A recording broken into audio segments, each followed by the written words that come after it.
Oi, gente, graças e paz, tudo bem com vocês? Vamos para o nosso momento com Deus? Vamos orar. Querido Deus, eterno Pai, te louvamos, Senhor, porque o Senhor é bom e a tua misericórdia dura para sempre. Te louvamos porque tu és fiel, justo, verdadeiro, único Deus, nosso Senhor e Salvador, aquele que criou o céu e a terra e tudo que nele há. Pai, te agradecemos por mais um dia de vida. Te agradecemos, Senhor, pelas bênçãos que nos deu até aqui e que ainda vai nos dar, Senhor. Obrigado, Senhor, porque não merecemos. Não merecemos as tuas bênçãos. Pelo contrário, Senhor, merecemos a tua ira, Pai, porque pecamos contra ti todos os dias, Senhor. Mas ainda assim, Senhor, o Senhor tem paciência, misericórdia de nós, Pai, e te agradecemos por isso. Pedimos perdão pelos nossos pecados, pelas nossas falhas, Senhor. Por muitas vezes, Senhor, que queremos andar pelos nossos próprios caminhos, Pai. Sabemos que isso não dá certo, porque somos totalmente, Senhor, dependentes do Teu amor, da Tua graça. A Tua graça nos alcançou, Pai amado. A Tua graça nos basta, Senhor. Senhor, obrigado pela oportunidade também de estar aqui, levando o Teu Evangelho pela internet, Senhor. E peço, Senhor, que mais e mais pessoas sejam alcançadas por Ti, meu Deus, e que possam fazer de Ti o único Deus da vida delas, Pai. Assim que te oro e te agradeço. Em nome de Jesus, amém. Gente, vamos para o devocional de Spurgeon.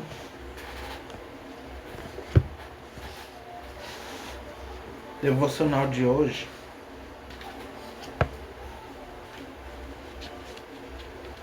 é referente a Jeremias capítulo 3.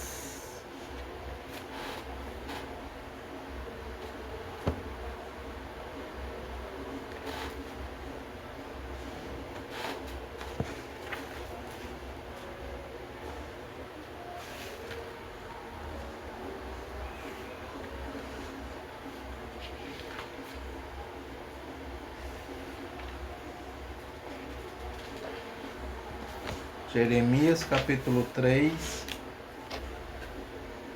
versículo 14.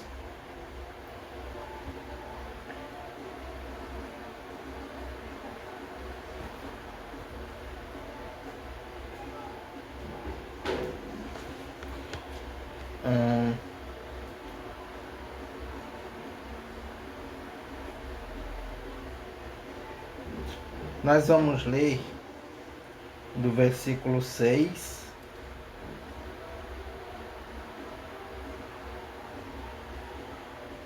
ao versículo 14, tá?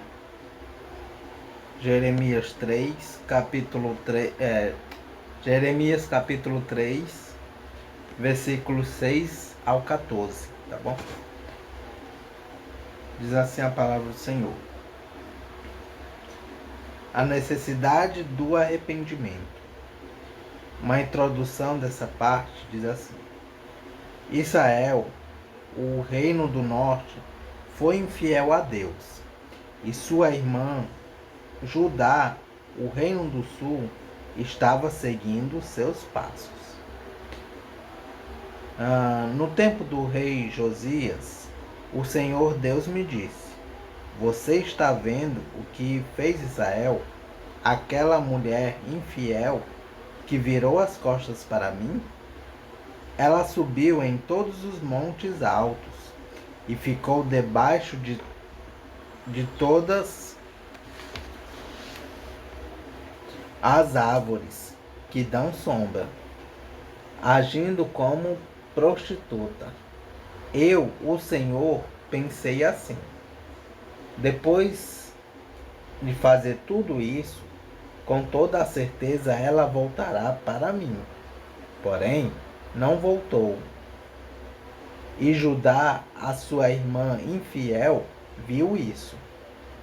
Judá também sabe que eu me divorciei de Israel e que a mandei embora porque ela me abandonou e virou prostituta. Mas Judá, a sua irmã infiel, não ficou com medo. Ela também virou prostituta e não ficou envergonhada. Ela manchou a sua terra porque cometeu adultério, adorando pedras e árvores. E o pior de tudo é que Judá, a infiel irmã de Israel,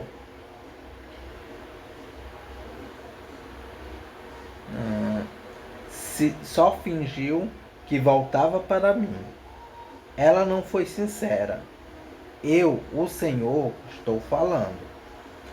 Aí Deus me disse que, embora o povo de Israel o tivesse abandonado, ainda era menos culpado do que a infiel Judá.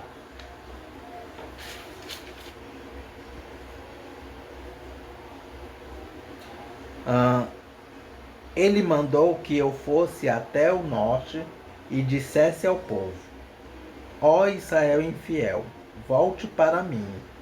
Sou eu, o Senhor, quem está falando.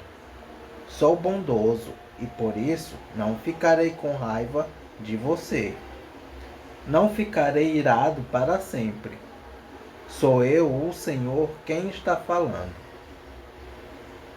Basta você reconhecer que é culpada e que se revoltou contra o Senhor seu Deus. Confesse que debaixo de todas as árvores que dão sombra, você deu seu amor a deuses estrangeiros e não me obedeceu. Eu, o Senhor, estou falando. O Senhor Deus diz: Volte, povo infiel, pois vocês são maus, são meus. Eu vou pegar vocês, um de cada cidade e 2 de cada grupo de famílias, e vou levá-los de volta ao monte Sião.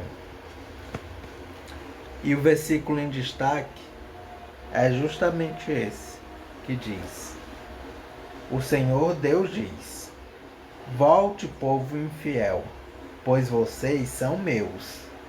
Eu vou pegar vocês, um de cada cidade e 2 de cada grupo de famílias, e vou levá-los de volta ao monte Sião. Vamos para os comentários e referências do versículo 6 ao versículo 14 de Jeremias, capítulo 3. Jeremias, capítulo 3, versículo 6.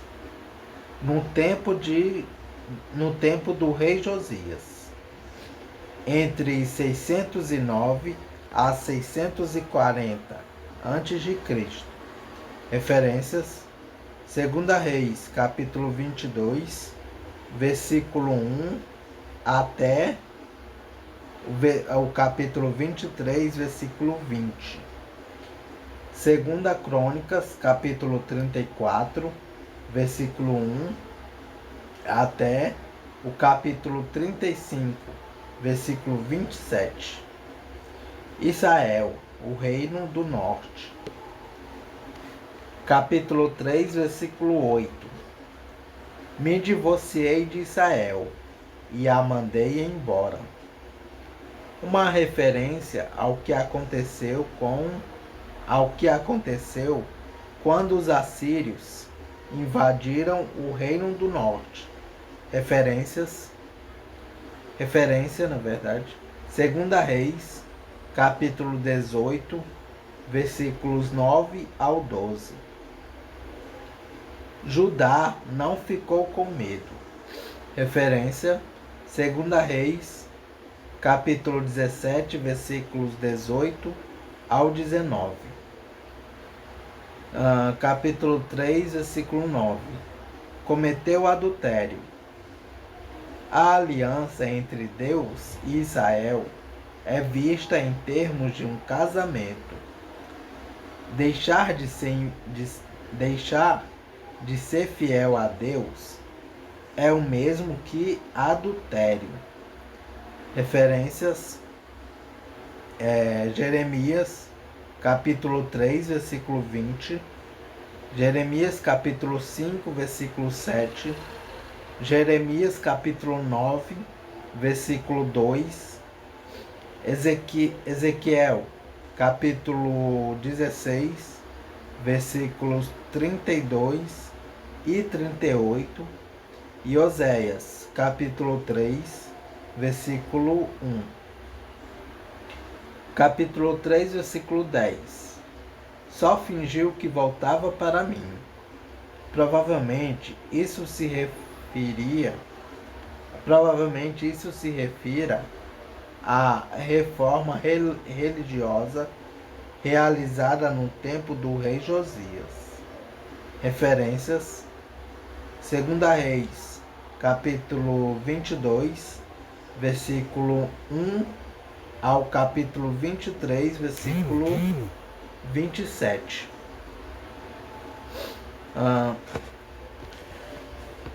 Capítulo 3, versículo 11. Menos culpada do que a infiel Judá. Referência: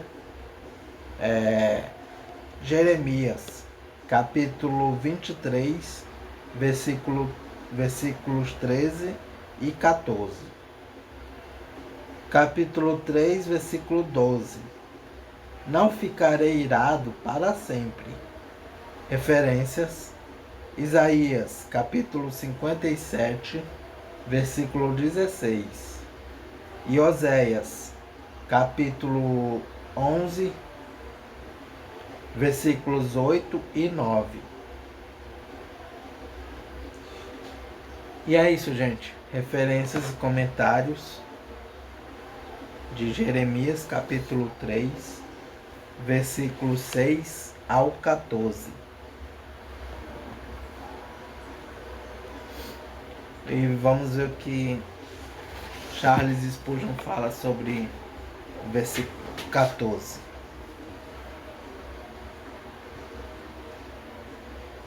Cristo Jesus se uniu ao seu povo por meio do casamento. Em amor, ele desposou sua igreja como uma virgem virtuosa. Muito antes que ela caísse sob o jugo da escravidão.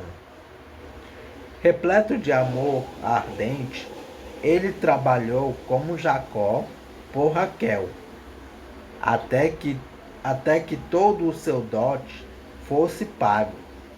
E agora, tendo-a buscado por seu espírito e a levado a conhecê-lo e a amá-lo, ele espera pela gloriosa hora em que sua alegria mútua será consumada na ceia das bodas do Cordeiro. O glorioso noivo ainda não apresentou sua noiva aperfeiçoada e completa diante da majestade do céu. Ela ainda não entrou por completo no deleite de suas dignidades, como sua esposa e rainha.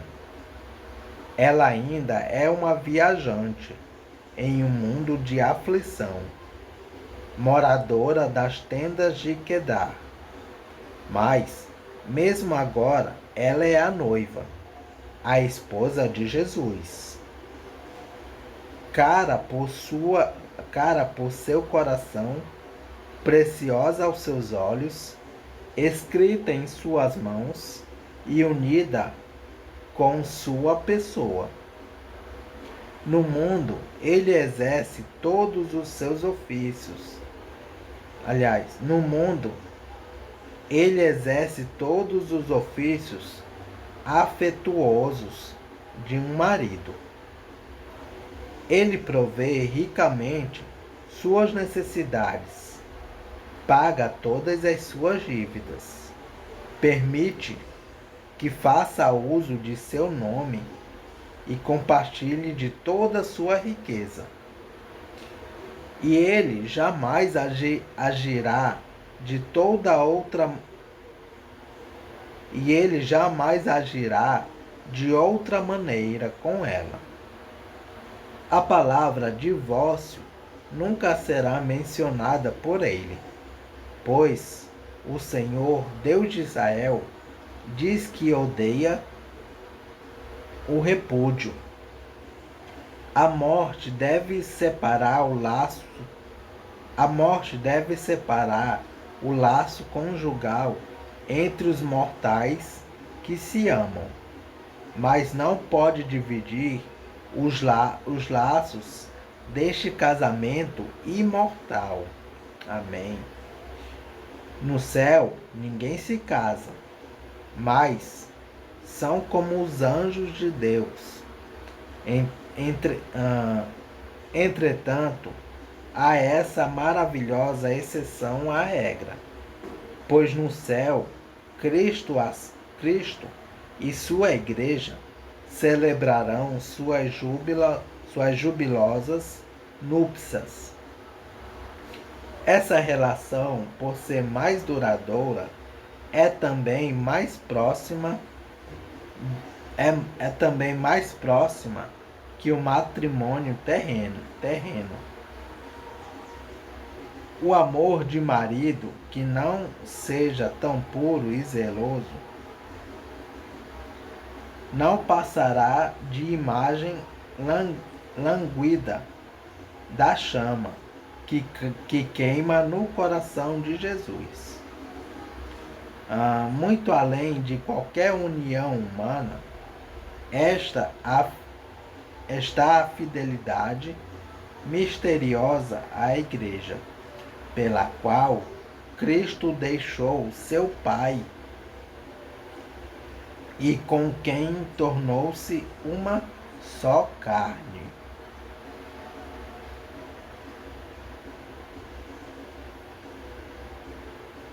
Amém. Gente, como vocês podem ver aí no plano de fundo, nós vamos iniciar o livro de Provérbios. Um livro que contém vários conselhos em vários tipos de assuntos. E hoje nós vamos ver um breve estudo sobre o livro de Provérbios, tá? E nos próximos dias nós vamos iniciar os capítulos. Provérbios. Introdução do livro. Natureza. Provérbios é um livro de sabedoria prática. Trata de assuntos de moral, de bom senso, da maneira correta de proceder e de religião. Provérbio é um ditado breve, fácil de lembrar e decorar, que resume uma verdade básica ou uma lição de vida. Há dois tipos de provérbios. Uns são de declaração e outros são de conselho. Aí aqui tem uma referência, que é a introdução aos livros de sabedoria e aos livros poéticos. Conteúdo e mensagem.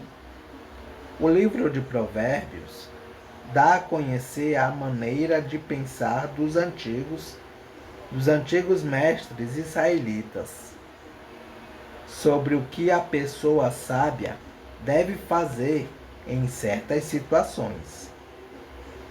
Alguns provérbios são a respeito das relações de famílias. Outros são sobre o comportamento nos negócios. Alguns tratam de boa educação nas relações sociais. Outros tratam da necessidade de a pessoa agir corretamente, de acordo com os princípios da moral. Nos provérbios, são severamente condenadas a imoralidade sexual, a bebedeira, a glutonaria, a preguiça e a ganância. De outro lado, os provérbios ensinam a dedicação ao trabalho, a prudência, o autocontrole, a humildade, a lealdade para com amigos e parentes e a prontidão para ajudar os pobres e os necessitados. O livro de Provérbios registra logo no princípio essa condição básica para se alcançar a sabedoria. Para ser sábio, é preciso primeiro temer a Deus, o Senhor. A sabedoria não é alcançada simplesmente pela prática dos ensinamentos dos sábios. Ela vem do íntimo da pessoa, que tem o coração dominado por um sentimento de respeito a Deus, o Senhor, e pela disposição de ser obediente a Ele. Vários provérbios são baseados num princípio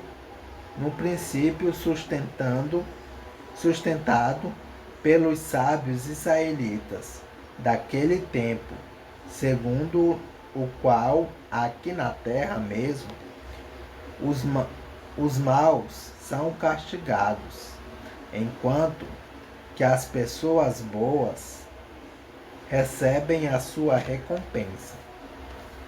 Mas nem sempre é assim. E a própria Bíblia mostra que às vezes acontece o contrário. É só comparar o Salmo 37 com o Salmo 73. Os sábios israelitas reconhecem que é fácil cair em pecado. E por isso as pessoas precisam de direção e auxílio para que façam escolhas acertadas e consigam vencer o mal. E sempre estava presente na mente dos sábios o fato de que os esforços humanos estão condicionados à vontade de Deus, que dirige todas as coisas. As pessoas podem fazer seus planos, porém, é o Senhor Deus quem dá a última palavra. Forma literária. O provérbio típico tem 2 linhas e obedece ao paralelismo, que é a forma usada na poesia hebraica. Uma referência à introdução do Salmo 5. Esse paralelismo tem 3 variedades. No paralelismo sinônimico, a segunda linha repete com outras palavras o pensamento da primeira linha. Exemplo: o Senhor Deus vê o que acontece em toda parte. Ele está observando todos, tanto os bons como os maus. No paralelismo de contraste ou antonímico,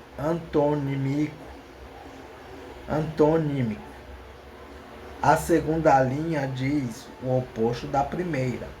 Exemplo: o Senhor Deus detesta quem tem um coração perverso, mas se alegra com as pessoas corretas. No paralelismo sintético, a segunda linha confirma ou amplia o pensamento da primeira. Exemplo: eduque a criança no caminho em que se deve andar, e até o fim da vida não se desviará dele. Há variações dessas três formas básicas de paralelismo. Alguns provérbios assumem outras formas literárias. Alguns começam com a afirmativa é melhor. Outras fazem uso de números. Existem 7 coisas que o Senhor Deus detesta. No texto hebraico, o elogio à esposa ideal é alfabético, isto é, a primeira palavra de cada versículo começa em ordem com uma letra do alfabeto hebraico, que tem 22 letras. Autores e datas. Logo no primeiro versículo do livro, o nome de Salomão é indicado como seu autor, o que parece abranger os primeiros 9 capítulos. Também Salomão aparece como autor das outras 2 maiores coleções de provérbios, que abrangem os capítulos 10 a 22, 25 a 29, e em 1 Reis, capítulo 4, versículo 32, disse que Salomão escreveu 3.000 provérbios e compôs mais de 1.000 canções. Salomão reinou mais ou menos de 931 a 970 a.C. No tempo de Ezequias, referência segunda Crônicas, capítulo 29 ao 32, que reinou de 687 a 716 a.C., sábios trabalharam no colecionamento e na edição de provérbios.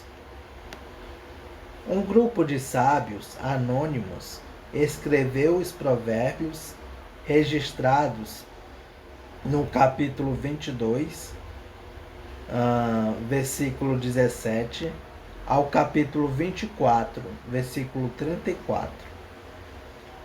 Outros 2 autores, ambos não israelitas, também são mencionados.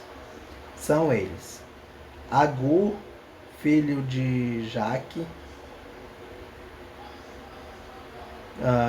que está mencionado no capítulo 30, versículo 1, e a mãe do rei Lemuel, que está mencionado no capítulo 31, versículos 1 ao 9. É provável que o livro de Provérbios, como temos hoje, tenha sido editado em fins do sexto século antes de Cristo. Esquema do conteúdo.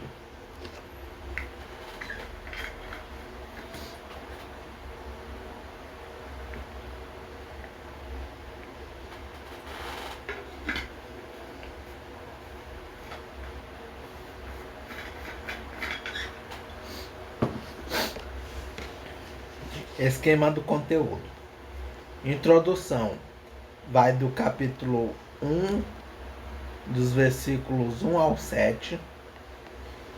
Primeira coleção, Elogios à Sabedoria, que vai do capítulo 1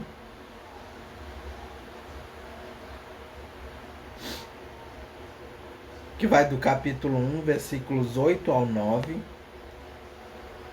E o capítulo 18. Sabedoria para os moços. Vai do que está mencionado no capítulo 3, versículos 1 ao 20. Orientação para a vida, que está no capítulo 4, versículos 1 ao 7, e também o capítulo 27. Elogio à sabedoria. Está no capítulo 8, versículos 1 ao 31. A sabedoria é a sabedoria e a falta de juízo. Capítulo 9, versículos 1 ao 18. Segunda coleção, Provérbios de Salomão, que está no capítulo 10, versículos 1 ao 22, e também no capítulo 16. Terceira coleção, 30 Provérbios dos Sábios, que está no capítulo 22, versículos 17 ao 24, e também no capítulo versículos 17 ao 24. Quarta coleção, Outros Provérbios dos Sábios, que está no capítulo 24, versículos 23 ao 34. Quinta coleção, Outros Provérbios de Salomão, que está no capítulo 25, versículos 1 ao 29, e também no capítulo 27. Sexta coleção, Palavras de Agur, que está no capítulo 30, versículos 1 ao 33. Sétima coleção, Palavras do Rei Lemuel, capítulo 31, versículos 1 ao 9. O Rei Ideal está no capítulo 31, versículos 1 ao 9. A Esposa Ideal, capítulo 31, versículos 10 ao 31. E é isso, gente. Um breve estudo sobre o livro de Provérbios. Nos próximos dias vamos dar início ao livro, tá bom? Que Deus os abençoe.